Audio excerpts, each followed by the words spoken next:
Good afternoon, moderator, co-moderator, and all the audience. I'm Dr. Suthee Tharakulphan from Khon Kaen Hospital. It's great honor to be here today. So my topic is about the ACL avulsion fracture in tibial plateau fracture. The ACL avulsion fracture is one of the most common injury associated with the tibial plateau fracture.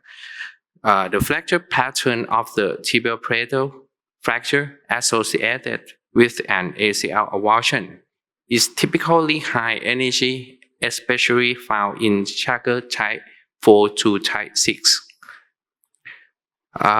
Regarding to the mechanism of injury from the study by Lewis in 2023, the flexion valgus pattern is a high risk factor that's causing associated ACL avulsion and producing more displaced ACL avulsion fracture. About history and physical examination, patients with ACL avulsion fracture typically have a history of trauma and inability to bear weight. The physical examination usually reveals knee effusion and hematorosis. About imaging, plain film was a limited diagnostic tool for detecting avulsion fracture. So the CT scan with 3D reconstruction is a mandatory choice to provide more information on the fracture and about ACL avulsion fracture in the aspect of fracture size, characteristic, comminution, or displacement. And about the occult fracture that sometimes you can detect from the plain radiograph. And the MRI can provide as a tool diagnosis for internal derangement of the knee, such as the soft tissue, meniscus, ligamental injury, capsule, cartilage, and sometimes the barrier to the fracture reduction. Like this case, this plain film are example of two cases of patients with ACL avulsion fractures, where doctor initially at the emergency department could not detect the occult ACL avulsion fracture due to its small size and minimal displacement on the plain radiograph. So from the CT scan, you can obtain more information about the fracture, and you can detect occult ACL avulsion fracture as shown in the figure. MRI can provide more detail about soft tissue and associated injury. As shown in this figure, it reveals an ACL avulsion fracture with entrapment of the meniscus. From the arthroscopic knee examination from study by Tang and colleagues in 2017, they found an associated intra-articular pathology in tibial plateau fracture through arthroscopic examination. They found that an avulsion ACL was found in 37.1% of 132 patients. From that, with the conclusion from the study, a greater list of ACL avulsion fracture was obtained in younger patients, high energy pattern tibial fracture, like a Chaga type 4 to type 6, fracture involving anteromedial or posterolateral columns. Medial tibial plateau displaced more than 3 mm. So you have to concern about this factor. About the treatment option should be depend on the type of the fracture, the size of the fracture configuration, about fragment, comminution, or fracture characteristic, amount of the displacement, concomitant injuries. According to the modified Meyer and McKeever system, For ACL avulsion fracture, this fracture can be classified into 4 types as shown in the figure. Type 1, no or minimal displacement. Type 2, anterior elevation of the fragment with intact posterior hinge. Type 3A, complete separation.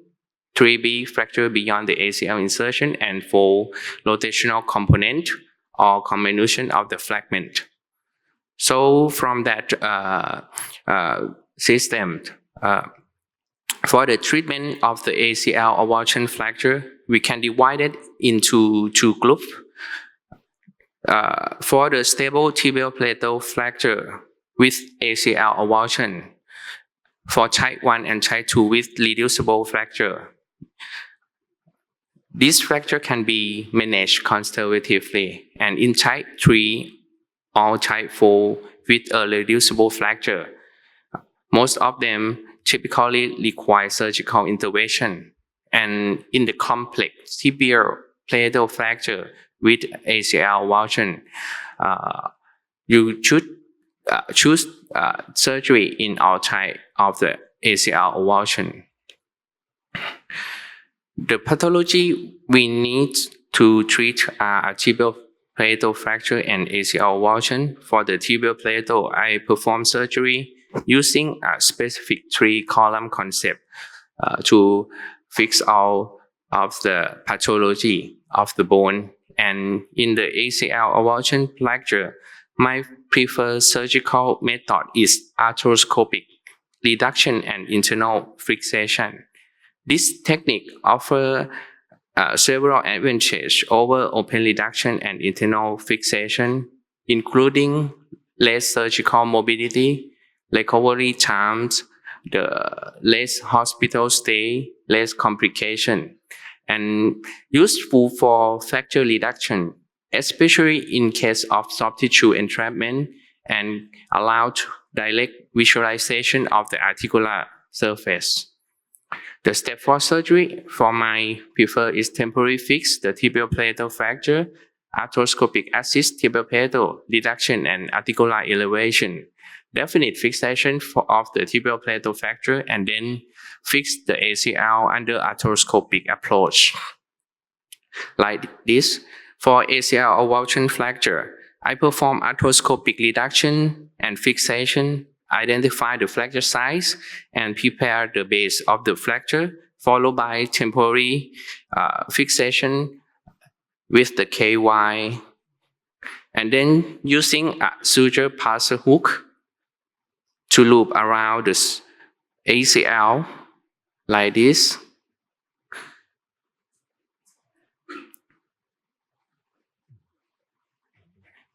And then pass the two high strength suture and tie to one transocular tunnel with a screw post. This film shows post-operative fixation with acceptable reduction of the ACL avulsion with the fixation for the plateau. About the outcome, regarding the result from the treatment of the tibial plateau fracture, from Dr. Konda's study, it found that the group with tibial plateau fracture and ACL avulsion had worse post-operative range of motion and slower recovery. For take-home message, to prevent misdiagnosis of tibial plateau fracture, we should concern about ACL avulsion fracture in patients with fractured tibial plateau, especially occult fracture with potential ACL avulsion. A comprehensive approach is crucial. This includes detailed history, physical examination, and appropriate investigation. A CT scan is mandatory for providing the more information about tibial plateau and to detecting occult fracture. Arthroscopic knee examination should be performed in every case and highly recommended. About the surgery, the tibial plateau, you should identify all of the pathology and can be used T-column concept to treat them. And about the ACL avulsion fracture, I prefer to use arthroscopic reduction and fixation in every case. Thank you for your attention.